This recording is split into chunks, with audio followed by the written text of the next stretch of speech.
Hashtag WWE ruins everything. It's sometimes the cop-out thing to do. It's sometimes the lazy, easy thing to say. But goddamn, it applies a lot. And if you agree with just that sentiment alone, let alone anything else I talk about in this video, make sure you smash that subscribe button if you're not already subscribed to this channel, and follow the show on Twitter. I don't get it. Like, it's almost like you can see it. The sky is clear, the heavens have parted, and you've put yourself in a great situation where you have this 2-night WrestleMania that you're building towards that second weekend of April. You're potentially going to have at least several thousand fans that you're going to have at both nights of Mania, so it's going to feel different. Like 2021 strikes back. F you 2020 once and for all. We're going to start having fans back in the venues and arenas and stadiums and so forth. Like, that's cool and awesome to think of, and all the while, you got these 2 matches that you just look at on the surface that you had positioned well for a moment, with Bianca and Sasha for that SmackDown Women's Championship, and Edge versus Roman Reigns for the Universal title at WrestleMania. You've got your 2 Royal Rumble winners, ladies and men's respectively. 2 Rumble winners that a lot of people are happy with, a lot of people are perfectly fine with, and certainly, especially when you're talking about the Bianca side of the fence. And you've basically put yourself into a position where it feels like you have 2 very natural, very logical main events for each night of WrestleMania. Night 1, a lot of us assume, Bianca Sasha for that SmackDown Women's Championship. There you go. Edge Roman. It's the Tribal Chief versus the Hall of Famer. Night 2 main event of WrestleMania. Close out the entire weekend. Like, this is set up really well. And you're thinking to yourself, man, we'll see what you do with some of the other stuff, but damn, here, okay. You've got your foundational pieces. You've got your building blocks to build the rest of your event around. And there are 2 matches that people largely will want to see. That's a great place to start. So why in the hell are we sitting here now in the middle of March and screwing up the build-up to both of these main event-worthy WrestleMania matches? It makes no damn sense. Like, even for Vince, this is reckless stupidity of the highest order. Like, you look at the build-up for Bianca and Sasha, and instead of focusing on Bianca and Sasha and even trying to go at it with just babyface versus babyface, which is something that Vince used to back in the day be able to pull off, that he clearly is demonstrating he can no longer do along with this creative team. He don't know what the hell to do here. He can't make it work.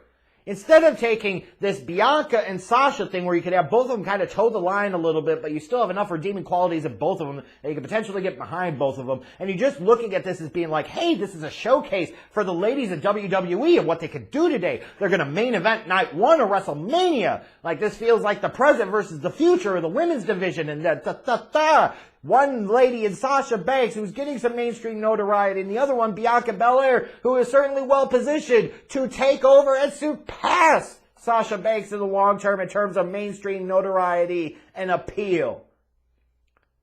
Like, you should be doing that type of shit.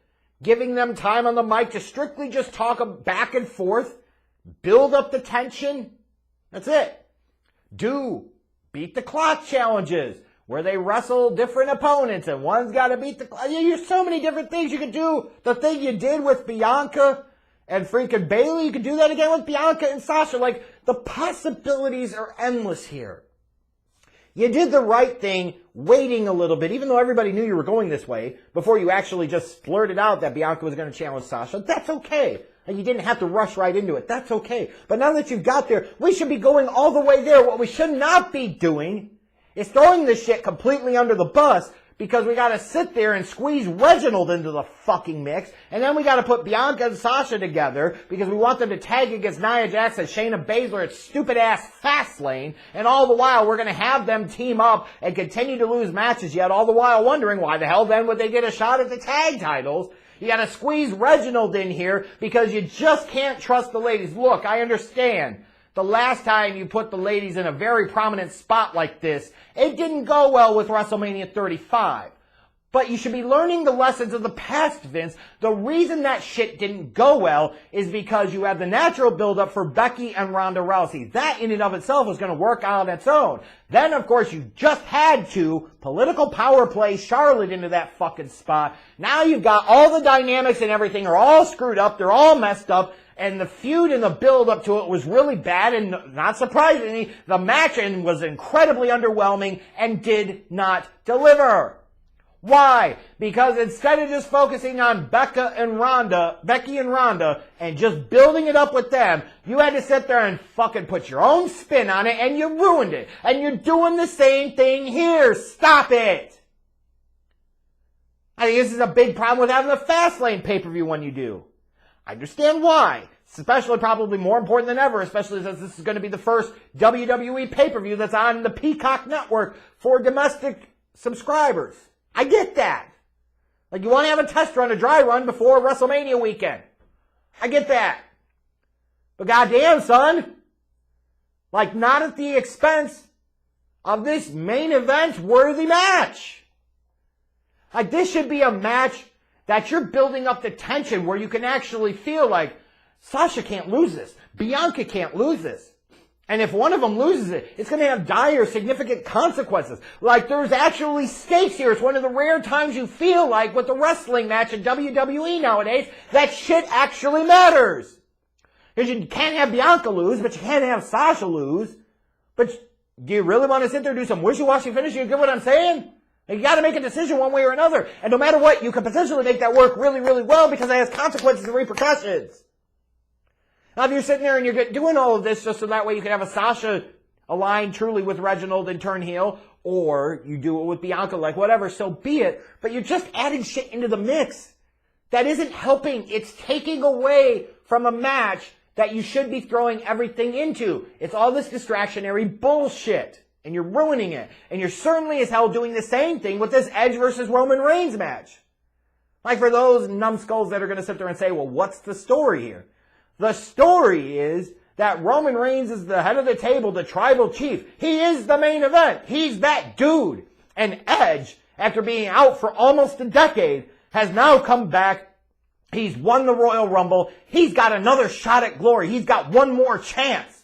He's got the chance to main event WrestleMania. He's got the chance to become a 12-time world champion in WWE. The story writes itself. Doesn't it? This is like that Rocky Balboa movie from the mid-2000s. You know, like Rocky was just trying to sit there and find his relevance and have one more shot at the champ. And Antonio Tarver's character, like he's the hot shot. He's the top dude now, but there's questions about him. The bottom line of what I'm getting at here is the story is easy.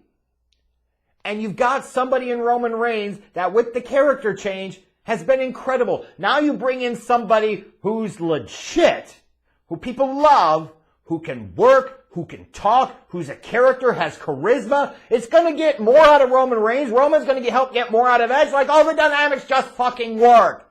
And instead of throwing everything into this and doing everything you could to build up to this, to make it the monster main event Mania match that it should be, saying, hey, this is Edge's first WrestleMania main event in 13 damn years.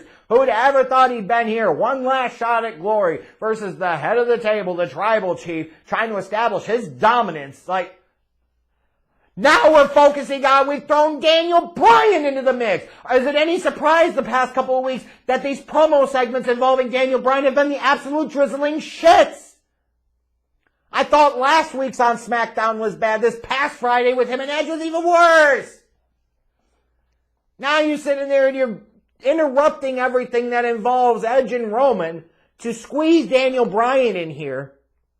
So that way you either A, totally take the focus off of Edge and Roman, or B, you figure out some stupid way. What are you going to do? You're going to shoehorn Daniel Bryan into this? What the hell would you do that for?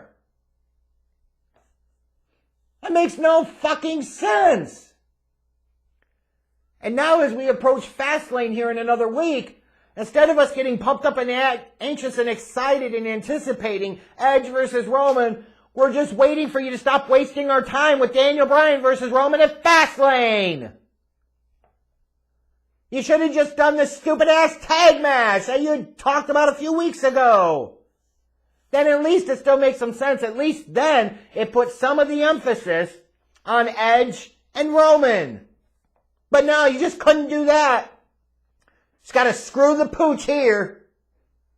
It's all distraction. It's all dumb shit. And now the WWE has taken these two matches that logically feel properly placed as the night 1 and night 2 main events of WrestleMania respectively, in Bianca versus Sasha and Edge versus Roman. And they made us care less about them. They've gotten less heat behind them, less interest behind them. And even that, once you get past Fastlane, you've only got a couple of weeks to recover between now and WrestleMania. That's not going to be enough to get the job done. Like, it's frustrating when you see a company convolute and overcomplicate things when it's not fucking called for. Bianca and Sasha, it's that almost like that thing of Vince doesn't trust the lady, so he's got to put a guy in that spot to make him feel better about it. And in the process, you're ruining everything that was going to be appealing about that match. And then with Edge versus Roman, I don't know what the fuck you're doing here. Like, this makes no damn sense. If you were going to go here with Daniel Bryan and Roman at some point, then save it for later in the year. Because there is a bit of a story that you could tell here. But now you're confusing and gumming up the works. And instead of focusing on a story between Edge and Roman, you're reminding us of some shit. Meanwhile, it's just stupid. Like, WWE does their best, it seems like, sometimes to ruin everything. And if you look at what they've done with these two marquee matches at Mania, you'd be hard-pressed to argue against it. This has been really, really bad. And Vince and the company have nobody but to blame but themselves for this crap. It's horrible.